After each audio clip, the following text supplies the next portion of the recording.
Hello everyone, আজকে আমরা তানজিল মিমাপুর লেখা প্রিয় রাগান্বিতা গল্পটার তৃতীয় পর্ব সম্পর্কে জানতে চলেছি। দরজার সাথে পিঠ ঠেকিয়ে চুপচাপ দাঁড়িয়ে আছে রাগান্বিতা, চোখে মুখে অশেষ চিন্তার ছাপ। উঠোনে কান্নার রোল পড়েছে, কারণ মুরতাসিনের বাবা মা এসেছেন। ছেলের এমন অকাল মৃত্যুটা তারা কোনোভাবেই মেনে নিতে পারছেন না। রাগান্বিতার বাবা যেন ওদের কষ্টটা ঠিক বুঝলেন। মেয়ে মরার শোক তো এখনো যায়নি তার। রাগান্বিতা আর দাঁড়ালো না, চুপচাপ ঢুকে গেল বাড়ির ভিতরে। অন্যমনস্ক হয়ে হেঁটে গেল নিজের কক্ষে। কিছু ভালো লাগছে না, চারপাশটা কেমন যেন রহস্য রহস্য ঠিকছে তার কাছে। মুরতাসিনকে এমন নয়, রাগান্বিতা চেনে না। ঠিক দুদিন আগে তার কক্ষে ঢিল ছুঁড়েছিল, এতে রাগান্বিতা প্রচুর রেগে যায়, অনেক বকাঝকাও করে, কিন্তু ছেলেটা তাও শোনে না, প্রায়শই তাকে বিরক্ত করত, কখনো হাত ধরার সাহস। কিন্তু কাল রাগান্বিতা বোনের কথা চিন্তা করতে করতেই বাহিরে বেরিয়েছিল। তখন মুরতাসিন অনেক সাহস নিয়ে তার হাতটা ধরে, তাকে ভালোবাসি বলেছিল। রাগান্বিতা এতে খুব ক্ষিপ্ত হয়ে যায়, মুরতাসিনের হাত থেকে নিজের হাতটা ছাড়ি উল্টে সে মুছে ধরে মুরতাসিনের হাত, সাথে হুমকি দেয় ফের যদি এমন কিছু বলে তাহলে সে তার বাবাকে বলে দেবে। মুরতাসিনের চোখে মুখে ভয় ছিল, তখন সাথে হাতে ব্যথা পাচ্ছে, তারও আর্তনাদ ছিল। রাগান্বিতা মুরতাসিনের আর্তনাদ ভরা চোখ দেখে ছেড়ে দেয়। তার মনে হয়েছিল মুরতাসিন আর তার সাথে এসব বিষয় নিয়ে কিছু বলবে না, কিন্তু আজ সকালে পুকুর পাড়ে নাইতে নেমেছিল সে। রাগান্বিতাদের বাড়ির পুকুর পাড়ে গোসল করার জন্য ছেলে মেয়েদের জন্য আলাদা আলাদা পুকুর পাড় আছে। মেয়েদের পাড়াটায় চারপাশে কালো পলিথিন দিয়ে বেড়া দেওয়া থাকে। রাগান্বিতা কেবল পুকুরে নেমেছিল নাইবার জন্য, তখনই কোথা থেকে যেন মুরতাসিন হাজির হয়। রাগান্বিতা প্রচন্ড খেপে যায় এতে। ৮-৫ কিছু না ভেবে নাওয়া ছেড়ে ছুট লাগায় মুরতাসিনের দিকে, কিন্তু মুরতাসিন তখন পালিয়ে বাঁচে। এসব কথা রাগান্বিতা ভেবেছিল তার বাবাকে বলবে, কক্ষেও গিয়েছিল একবার, কিন্তু বোনের শোকে বাবা খুব মর্মাহত ছিল বিধায় আর বলা হয়নি। কিন্তু রাগান্বিতা এটা ভেবে পারছে না মুরতাসিনকে কেউ কেন মারলো।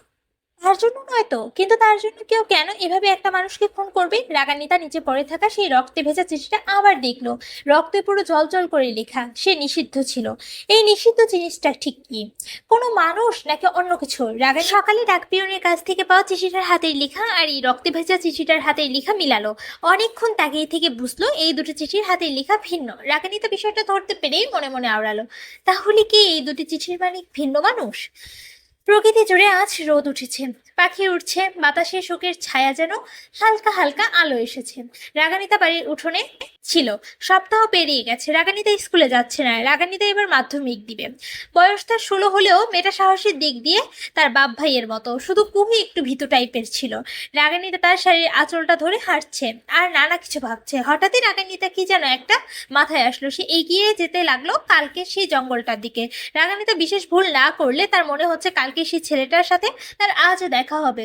হলো তাই। রাগান্বিতা কালকে সেই আগের জায়গাটাতে আসতেই নজরে আসলো তার কালকে সেই ছেলেটাকে। ছেলেটার নাম কি যেন ছিল, কিছুক্ষণ ভাবতেই মনে পড়লো রাগান্বিতা, ছেলেটার নাম ছিল ইমতিয়াজ। ছেলেটা আজও দাঁড়িয়ে আছে কালকে সেই বড় গাছটার নিচে। ওই বড় গাছটার নাম ছিল বট গাছ, মানে মুরতাসিনের মৃত্যুর সেই স্থানটা। রাগান্বিতা আশেপাশে তাকালো না, নিচে কোনো রক্তের দাগ টাগ দিচ্ছে না। রাগান্বিতা যখন এসব ভাবতে ব্যস্ত ছিল ঠিক তখনই ইমতিয়াজ পিছনে ঘুরলো, সামনে রাগান্বিতাকে দেখিয়ে বলল, আরে জমিদার কন্যা রাগান্বিতা যে, আপনি এখানে?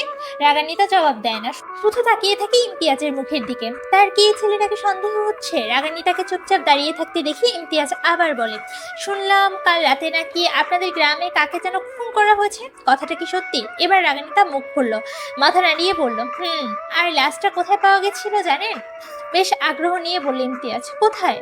আপনি যে গাছটার নিচে দাঁড়িয়ে আছেন ঠিক সেই গাছটার নিচে। সঙ্গে সঙ্গে লাফিয়ে উঠল ইমতিয়াজ, দ্রুত গাছ থেকে সরে এসে বুকে ফু দিল। ইমতিয়াজের কাণ্ডে রাগান্বিতা না চাইতেও হেসে দিল। রাগান্বিতার হাসি দেখে চোখ মুখ কুচকে বলল ইমতিয়াজ, আমি কিন্তু ভয় পাইনি, পায়ে কি যেন একটা লাগলো তাই সরে এসেছি। রাগান্বিতা হাসতে হাসতে জবাব দিল, বুঝেছি। কি বুঝেছেন? দেখুন, আপনি যা বুঝেছেন তা কিন্তু আমি বোঝাতে চাইনি। ইমতিয়াজের কাণ্ডে রাগান্বিতা আরো হাসলো, তাই হাসি থামছে না। ইমতিয়াজকে আর একটু ভয় দেখাতেই বলল রাগান্বিতা, আপনি জানেন আমাদের গ্রামে ভূত আছে? ইমতিয়াজ স্বাভাবিকভাবেই জবাব দিল, তাই বুঝি? আপনি কি মনে করেন আমি ভূতের ভয় পাই? পেতেও তো পারেন, যেভাবে ভয়ের চোটে সরে আসলেন। ইমতিয়াজ মাথায় চুলকায়, বলেন, আপনি আমায় চেনেন না তাই বলছেন, যেদিন চিনে যাবেন সেদিন কিন্তু আপনি ভয় পাবেন। ইমতিয়াজের এবারের কথায় রাগান্বিতার হাসি থেমে গেল। ছেলেটা কি বলে ঠিক বুঝলো না। রাগান্বিতা তার হাসি থামিয়ে প্রশ্ন করলো, মানে? কাল আপনাকে একটা কথা বলেছিলাম, সব কথার মানে খুঁজতে নেই। আপনি কি এখানে একা আছেন? বলবো কেন? উত্তর খুঁজে পায় না রাগান্বিতা। সত্যি তো, ছেলেটা তাকে সব প্রশ্নের এত উত্তর কেন দিবে? রাগান্বিতা আবারও চুপ হয়ে যাওয়ায় ইমতিয়াজ বলে, আচ্ছা, আমরাও তো কাল সন্ধ্যার দিকে এখানে ছিলাম, খুনটা নাকি রাত 8টার দিকে হয়েছে। তা আপনার বাবা মানে জমিদার সাহেবকে বলেছিলেন আপনি কাল এখানে এসেছিলেন আর আমায় দেখেছেন? রাগান্বিতা অনেকক্ষণ চুপ থেকে জবাব দেন, না বলা হয়নি। ও আচ্ছা, আমি ভেবেছিলাম বলেছিলেন হয়তো। তা ছেলেটাকে চিনতেন আপনি? হ্যাঁ চিনতাম, প্রায়শই দেখা হতো। ভালো ছেলে বুঝি? ভালো না ছাই, এক নাম্বারে। অফ। উম, বলতে গিয়েও থেমে গেল রাগান্বিতা। ইমতিয়াজের চোখের দিকে তাকিয়ে বলল, আপনায় বলবো কেন? হেসে ফেলে ইমতিয়াজ, চোখের চশমাটা হাত দিয়ে নাড়িয়ে বলে, খুব সুন্দর। অবাক হয়ে বলে রাগান্বিতা, কি? আপনায় বলবো কেন? হঠাৎই সাইকেলে বেল বাজার আওয়াজ আসলো। ইমতিয়াজ বলল, কোনো ডাক পিয়ন এসেছে বুঝি? রাগান্বিতা বিড়বিড় করে বলল, আবার ডাক পিয়ন? তার নামে আবার কোনো চিঠি আসলো না তো? রাগান্বিতা দাঁড়ালো না, কি ভেবে থরথর করে বলল, আমায় যেতে হবে। ইমতিয়াজও কোনো প্রশ্ন করলো না, শুধু বলল, ঠিক আছে যান। রাগান্বিতা যেতেই ইমতিয়াজ তাকালো সামনের বটগাছটার দিকে, অনেকক্ষণ তাকিয়ে থেকে সেও চলে গেল তার গন্তব্যের স্থানে। রাগান্বিতা বাড়িতে ঢুকতেই দেখলো সত্যি সত্যি একজন ডাকপিয়ন তাদের বাড়ির উঠোনে এসেছে। আশেপাশে কেউ নেই বিধায় লোকটা দাঁড়িয়ে আছে। রাগান্বিতা পিছন থেকে হেঁটে যেতেই তাকে নজরে আসলো ডাকপিয়নের। খুব অস্থির কণ্ঠে চিঠিটা এগিয়ে দিয়ে বলল, আপনার নামে চিঠি এসেছে। রাগান্বিতা অবাক হলো, সত্যি সত্যি তার নামে আবার চিঠি এসেছে। রাগান্বিতা বেশি না ভেবেই চিঠিটার হাতে নিল। ডাকপিয়নও তার একটা ছোট্ট সই নিয়ে সাইকেল নিয়ে চলে গেল। এমন সময় সদর দরজার সামনে দাঁড়িয়ে বলল রাগান্বিতার বাবা, কে আসছিল রাগান্বিতা? রাগান্বিতা খানিকটা ঘাবড়ে গিয়ে চিঠিটা শাড়ির আঁচলে লুকোলো, বলল, ডাকপিয়ন আসছিল বাবা। হঠাৎ ডাকপিয়ন কেন আসলো? রাগান্বিতা হেঁটে এগিয়ে গেল তার বাবার দিকে, বলল, তেমন কিছু না বাবা, একটা ঠিকানা জানতে চেয়েছিল। ও আচ্ছা, বাইরে বেশি বেরিও না রাগান্বিতা, গ্রামের পরিস্থিতি জানোই তো। বাবা, মুনতাসিনের খুনটা কে করলো খুঁজে বের করবে না? ছোট্ট করে জবাব দিল রাগান্বিতার বাবা। দেখি, শোনো, আমি একটু বাজারের দিকে যাব, বাড়ি ছেড়ে কোথাও যাবে না, ঠিক আছে? আচ্ছা বাবা। রাগান্বিতার বাবা চলে গেলেন। রাগান্বিতাও আর কিছু বলল না। তার কি বলা উচিত ছিল কালকে ওই ছেলেটা একটা জঙ্গলে যাওয়ার বিষয়টার কথা?